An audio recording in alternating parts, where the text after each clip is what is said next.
so we're going to take that pulse in the neutral position. We're going to externally rotate the arm, and we want to keep this sort of in the plane line of the joint. So we don't want to be stressing that AC joint really in this test. So we're just going to keep it in the plane line, externally rotate, bring it up all the way, and then extend back. So we're going to extend back and notice any decrease in the pulse amplitude, which would be our textbook positive, and that would suggest a vascular component.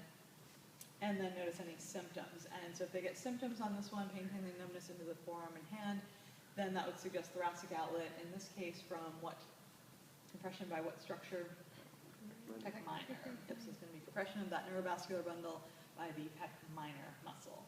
And then to also test the pec minor, and of course we're going to do all of these bilaterally, so for time I'm just showing one side, but of course you want to do both sides. And then for reverse bakodes, what I'd like you to do is put your arm on top of your head. And any symptoms with that? Okay, and anything happen when you bring your elbow back a little bit more?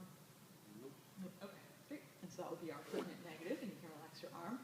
And if you did get symptoms on this, then it would be true positive for thoracic outlet from compression by the pec minor in this case. Is there a textbook positive for reverse? Doesn't have yet.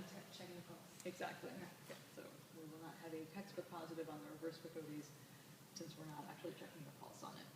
And then Halstead is going to be checking the radial pulse in a neutral position. We're going to externally rotate the arm. And we're not really abducting so much on this one. We're bringing it out a little bit, but not so much abduction.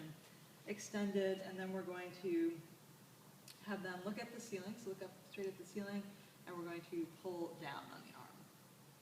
And we're just contracting that arm down, and notice any symptoms that they get, notice any decrease in the pulse amplitude, or any change in the pulse amplitude, and that would suggest their textbook positive vascular component.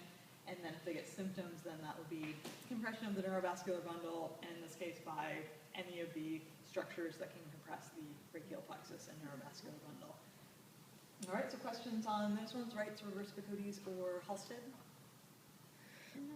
All right, so go forth. And yeah, so still that I was just hitchhiker like, really position. understanding. Now I'm like,